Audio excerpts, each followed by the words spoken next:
just ghosted me! Ghosted. Meaning, bigla na lang siya nawala man lang explanation. Tama, di ba? O tapos? Siya pa yung may ganang mang-ghost. I mean, no cap, tita ha? For real, for real. Hindi yung maganda yung drip niya eh. Akala mo kung sino siyang goat, lagi naman siya naka-skinny jeans. O tapos? Ayun, minessage ko yung Dap account niya and I told him na he is a main character, breadcrumbing, gaslighter! Ay, you ate that. Ay, hala, alam niyo yung you ate that? Ay, hindi. Tinatanong ko if you ate that. Hingi sana ako. Sure, tita! Chicken Joy talagang instant joy ko. Sa dami na natikman ko, Chicken Joy pa rin ang paborito ko! Tama ka, pamangkin. For me, walang tatalo sa sarap at panalo din sa size! Kayo, bakit go to fried chicken nyo rin ng Chicken Joy? Let us know in the comment section! Hala, dilulo na siya. Ano ba ba yung nasa grocery list? Ay, ito, loaf bread. O sige, pero i-check mo yung expiration date ha. Ay, Kasi ano? baka mamaya niyan. Hindi, malayo pa. Kaya. Nakita mo ba? Hoy, ba't ang dami naman yan? Ba't yung pinagpatong-patong yung mga tinapay? Na-expire na bukas, sayang. Eh, di ba sabi ko i-check mo yung expiration? Na-underestimate ko nga. Kala ko kaya ko. O, yan kasi. Tulungan mo na lang ako dito. Yung ba't ako? Ikaw kumuha niyan. Busin mo yan. Hello students! Welcome to your Career Guidance Day. Andito ako para i-guide kayo kung ano nababagay na career para sa inyo. Taurus ka, di ba? Yes po. Maaasahan pero medyo matigas yung ulo. Bagay sa'yo maging rider. Oo, at least pag naiwan yung helmet mo sa bahay, safe ka pa rin sa tigas ng ulo mo. Leo, mga charismatic pero may pagka-self-centered. Bagay sa inyo maging Zumba instructor. Bali, lahat ng tao nakatingin sa inyo tapos buong araw kayo nasa gitna. Scorpio, mga passionate pero mapagtanim ng galit. Gardener. Aquarius, may pagka know-it-all. Bagay sa'yo maging pedia. Pediatrician? Wikipedia sa dami ng alam mo. Cancer, nako super caring pero super sensitive din at the same time. Bagay sa'yo maging athlete. Iyakin pero athlete, caring. Moody pero athlete, nurturing. Nakakatawa yun. Biro lang, ito naman na-hurt agad. Virgo, mga perfectionist. Actually, bagay sa'yo maging nobody. Bakit nobody? Because nobody is perfect. Oo nga, no? Di ba? Pisces, naku mga hopeless romantic, kaya madalas kayo na-hurt. Naku, may alam ako magpapakilig sa'yo without the heart eh. Ay, talaga po? Nissin butter coconut! Wow! With its unique combination kasi of coconut taste na may sweet glaze at crunch, kikiligan ka talaga! Perfect na katuwang mo rin to, lalo na sa moments na gusto mong mag-relax. Enjoying this relaxing moment with Nissin Butter Coconut! Gemini, mga masayang kasama kasi hindi nauubusan ng topic. Bagay sa'yo maging kaluluwa sa mga pelikula. Bakit po? Kasi hindi ka matahimik. Capricorn, mga sobrang organized sa buhay. Bagay sa'yo mag-excel in life. Sa anong field po? Excel nga, yung spreadsheet sa computer. Di ba mahilig ka doon? Aries, naku kayo yung may mga anger management issue. Actually, you can be anything that you want to be. Buti naman. Sagittarius, naturally curious, adventurous, at saka open-minded. Bagay sa'yo mag-podcast. Ay, talaga po? Yes, pero naka-off ang mic. Taklesa ka kasi. Libra, naku bagay sa'yo maging lifeguard. Bakit kasi laging lutang? Uy, ikaw may sabi niyan, ha? Wala akong sinasabing ganyan. Hello ma'am, thank you for waiting. For your massage po, ano po yung level of pressure na gusto natin? Ay, soft lang yung akin, te. Ako, te, medium lang. Anong medium? Hindi ba, yung medium yung sa gitna lang. Moderate? Moderate pala. sige Moderate. po. Anong medium, te? Damit lang. Sorry. Moderate. Sige Moderate po. yung akin. Uy, mga ante, next month yung presentation ng budget natin nasa department. Ang aga mo naman Ito naman, nagmamadali. Next month pa naman Correct, yun. ang tagal pa. Ano ka ba? Reminder lang para hindi natin makalimutan. Sabi nga nila, diba, let's just burn the bridge when we get there. Ano daw? Baka cross, te. Anong burn? Sinunog muna bago tawid. Alam nyo, lagi nyo akong kinokorek. Hindi na ako magsasalita para let's talk, let's mistake. Ay, wala din nagdagan pa. Let's talk, let's mistake kasi, te. Pero in fairness, magkatunog nga, no? Uy, te, break na pala kayo ni Kyle, no? Oo.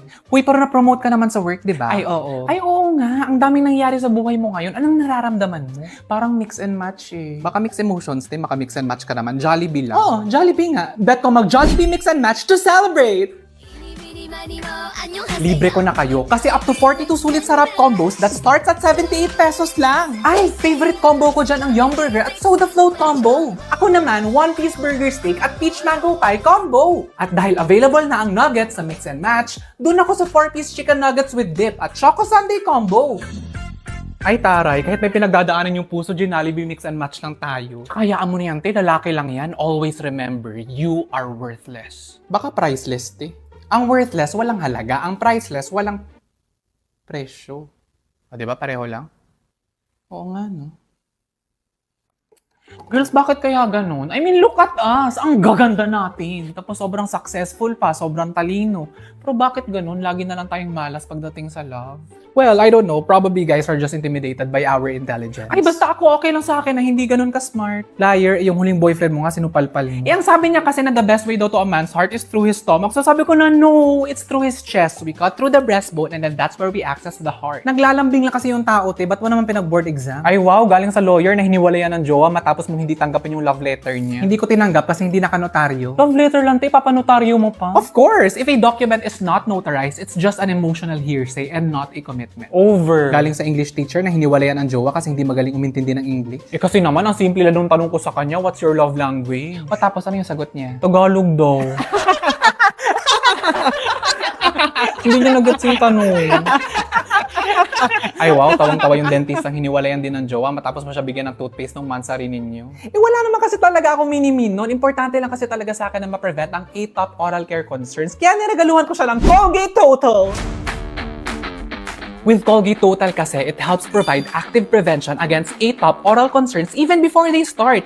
It helps fight bacteria effectively. Actually, Colgate Total na rin yung gamit namin ever since niregaluhan mo kami nito. Mahilig ka talaga magregalo, no? Yes, second love language ko kasi talaga ang magregalo. Ano yung first? Bisaya day, okay ra? Char lang. Sorry po, char lang. Sorry, nakakatawa. Char lang. Bakit? Ay, ma, hello. Hindi kasi maglalaba ako today, medyo madami to. Alam mo naman wala kaming yaya, di ba? So kung pwede sana, kung hindi ka busy, pupuntahin sana kita dito sa bahay para naman may tumitingin-tingin sa baby habang nasa labas ako. Ako na lang magbabayad ng pantaxi mo. Dito na ako. At saka 2 days ako matutulog dito ha, para makapag-focus ka sa mga labahin mo. Ako nang bahala sa bata. Paano mo nalaman natatawagan kita? Mother's instincts! Ito naman, parang hindi mo din alam. Kanina ka pa nasa labas? Dami mo naman tanong, dami yung grrr. Sana yung apo ko? Baka na-miss na masyado nun yung lola niya. Baby, na-miss mo si Lola? Okay, Michael, para everybody happy, ako na lang yung mag-a-adjust. Ako na lang yung aalis dito. Alam mo, gets ko naman eh. Gets ko na since high school mo pa best friend yung Stephanie na yan. Sige nga, Michael, sabihin mo nga sa akin, mali ba? Mali ba na nagsiselos ako tuwing nakikita ko sa FB na nila-love team kayong dalawa ni Stephanie ng mga barkada ninyo? No, hindi. Valid yung feelings mo. Valid yung nararamdaman mo. And willing naman ako mag-usap tayong dalawa para maayos natin to. Ang insensitive lang kasi na alam nila may girlfriend ka. Ha? Na-realize ko lang din kasi nakasalanan ko for not setting any boundaries sa mga friends ko pagdating sa mga jokes nila. I'm really sorry. I apologize. Love, okay ka lang? Hindi. Sorry. Hindi ko lang ina-expect na magsasorry ka agad. Ha? Iba kasi yung pumasok sa imagination ko na type of confrontation eh. Which is na-prepare ako. Halimbawa, sasabihin mo sa akin na, nag-overtake ka na naman! Tapos sasabihin ko na talaga, ano to? Which is ito yung mga screenshot na nag-gather ko kagabi, pinagpuyatan ko to. Ito yung mga nag-comment yung mga friends mo na siniship ko yung dalawa ni Stephanie. Tapos na-imagine ko rin na sasagot ka sa akin na, hindi ko naman kontrolado kung ano sinasabi ng mga friends ko tungkol sa akin. Tapos ipapakita ko tong quote card na sinave ko from Google, you get what you tolerate. Nag-prepare kasi talaga ako, pinagpuyatan ko to. Tapos biglang umiiyak ka ba? Ay, hindi. Naluluhala ako kasi kanina pa masakit yung lalamunan ko. Ay, hala. Di mag-Bactidol gargle ka? Oo nga, no? Go-to talaga natin to for sore throat relief. Kaya ano pang hinihintay mo? I-recommend mo na to kay Stephanie. Are you being sarcastic? Hindi ako galit. Pag-usapan na natin to, di ba? Okay na tayo, di ba? Ingat ka, Tia. Oo naman, te. See you soon, ha? Naman, mag-chat ka Tito, lang. Tito, thank you sa pag-attend. Sige, ingat ka. Sige po. Ingat po kayo. Bye-bye.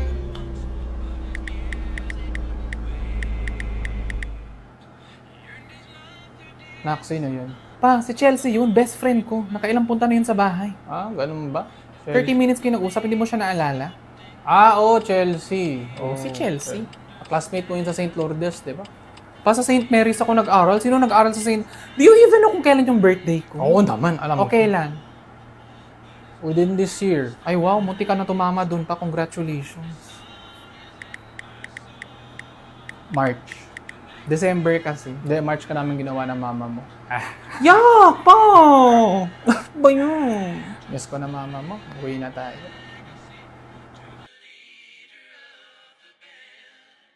Wow, actually your resume is very impressive. Ay, thank you po. Oh, by the way, do you have any underlying conditions that the company should know about?